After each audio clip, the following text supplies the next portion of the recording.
আসসালামু আলাইকুম। জাতীয় অর্থোপেডিক হাসপাতাল ও পুনর্বাসন প্রতিষ্ঠান কেন্দ্রে আজকে ওই পুনর্বাসন প্রতিষ্ঠান কেন্দ্রে অর্থোপেডিক হসপিটালের সামনে, অর্থাৎ যারা যেটাকে পঙ্গু হসপিটাল বলা হয়, এটা আগারগাঁয়ে অবস্থিত। সেখানে আজকে যারা ছাত্র জনতার আন্দোলনে আহত হয়েছেন, চক্ষু হারিয়েছেন, যে অঙ্গ প্রত্যঙ্গ হারিয়েছেন, তারা আজ রাস্তা অবরোধ করেছে।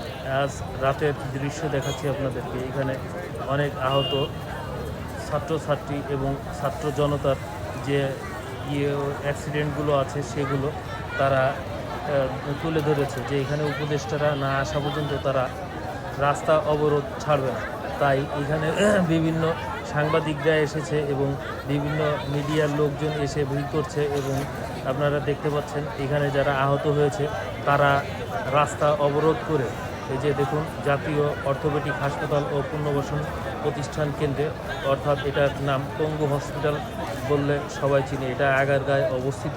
আপনারা দেখতে পাচ্ছেন এখানে যারা রাস্তা অবরোধ করে রেখেছে এবং রাস্তার পথযাত্রীরাও এখানে দেখতে এসেছেন আসলে কারা কেন, কি আশয় বিষয়ে কেন এই রাস্তা অবরোধ করে রাখা হয়েছে, সেই কারণে তারা দেখতে এসেছে। এখানে অনেক পুলিশ মোতায়েন আছে, আপনারা পুলিশও দেখতে পাচ্ছেন।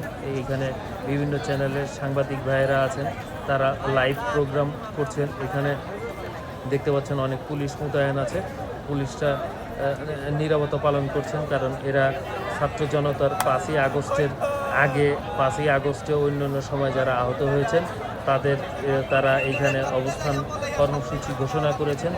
আপনারা জানেন যে সকালে উপদেষ্টারা এসেছিল, সকালে স্বাস্থ্য উপদেষ্টা এসেছিল। তারা এই স্বাস্থ্য উপদেষ্টার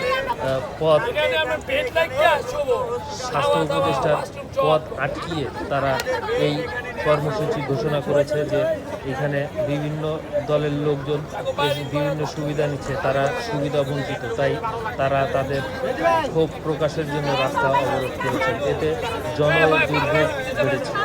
দুটি রাস্তায় যাওয়া এবং আসার রাস্তা বন্ধ করে দিয়েছে। আপনারা দেখতে পাচ্ছেন এক স্টুডেন্ট, তিনি একটি চোখ হারিয়েছেন, অনেকেই চোখ হারিয়েছেন, পা হারিয়েছেন। সে ওই যে 21শে টেলিভিশনে সাক্ষাৎকার দিচ্ছেন, আমরা সেই